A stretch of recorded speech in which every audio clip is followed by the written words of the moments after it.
This is Richard Wolff from Democracy at Work, responding to another Ask Prof Wolff question from our Patreon community. This question comes from NJ, and it has to do with the Federal Reserve in the United States and its current policy of raising interest rates. The Federal Reserve and the apparatus of our government explain that this is the appropriate policy to use to stop or to reverse the inflation that we have here in the United States today. It's currently running at 8.5 to 9%. That's the official rate. Many items are going up in price much faster than that. And this is seen to be a problem. It's obviously a problem for people who live on fixed incomes, poor people getting poverty kind of support, elderly people living on fixed pensions. It's terrible for American business abroad because the rising prices is an incentive for people around the world to buy goods other than US because they're going up in price. And that's bad for the economy 12 ways to Sunday. On the other hand, let's be honest, the inflation is good for a lot of businesses in the United States because prices are going up roughly twice as fast as wages, which means what the employer pays out in wages is only going up about 5%, but what the employer can charge for rising prices is twice that, and that means profits are helped. So it's a complicated mixture of good and bads, and the government has decided that it's on balance bad, and they're going to stop it, they hope. So here's the plan. The Federal Reserve will raise interest rates. This will make it more expensive for everybody to borrow. That means that businesses won't borrow the way they once did or might have. Individuals won't. Any institution won't. And as a result, much less money will be flowing into the economy and looking to buy goods and services because the buyers who used to use borrowed money will now be borrowing less because the Federal Reserve has raised the interest rate. That's the plan. And the hope, and let me stress, it's just the hope.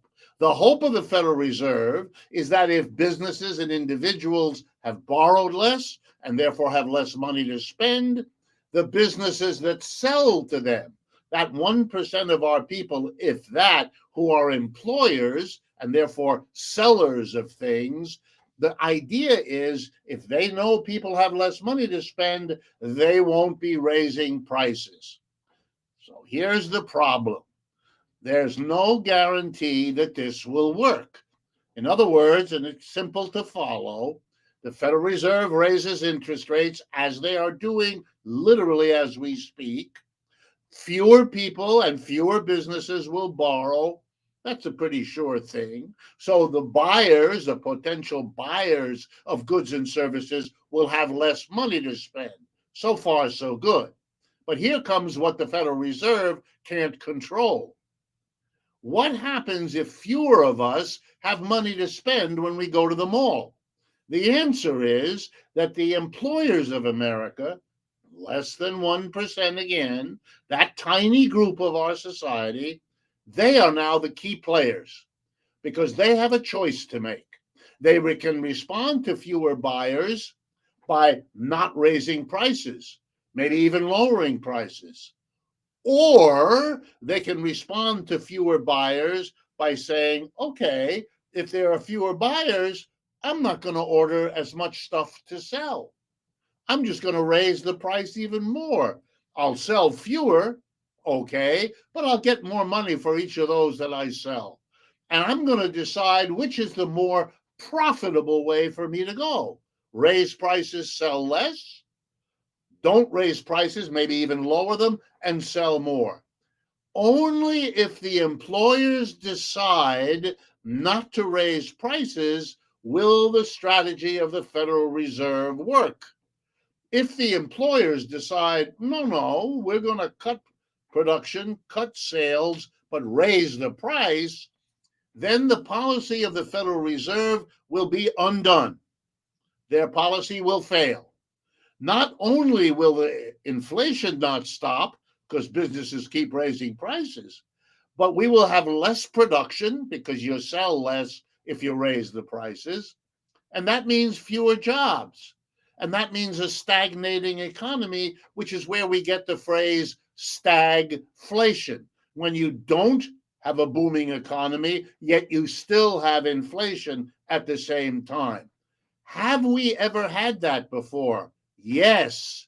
Has it been an outcome of a policy of raising interest rates? Yes. Is the Federal Reserve squaring with us by telling us, look, this policy may or may not work? It may give us the worst of both worlds, inflation and stagnating no jobs. And that'll be hurtful for the people who lose their jobs. I think the honest answer is no. And I think we ought to face that a policy with an uncertain outcome hits the most vulnerable amongst us the worst. Just like an inflation is hardest on the people with the least amount of money to spend, raising interest rates is the worst for people who don't have a lot, and therefore a higher interest rate hurts them a lot more than it would hurt people who have a lot. This is not a good policy. It certainly is not the only way to go. We've talked about wage price freezes and other mechanisms that are available. There ought to be an honest, open conversation in America about alternative policies. We do not have it. We are told we have an inflation, it must be stopped, we'll raise the interest rates, as if this is the know-it-all solution again. No guarantee it works, and it hurts the most vulnerable among us. If interventions like this strike you as worthwhile, opening up and broadening the conversation in America about this central economic difficulty we are now in, then please partner with us.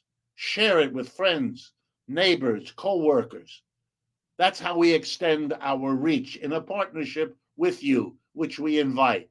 And of course, if you can help us with the financial costs of producing and distributing these videos, well, then that will be appreciated a great deal as well. Thank you.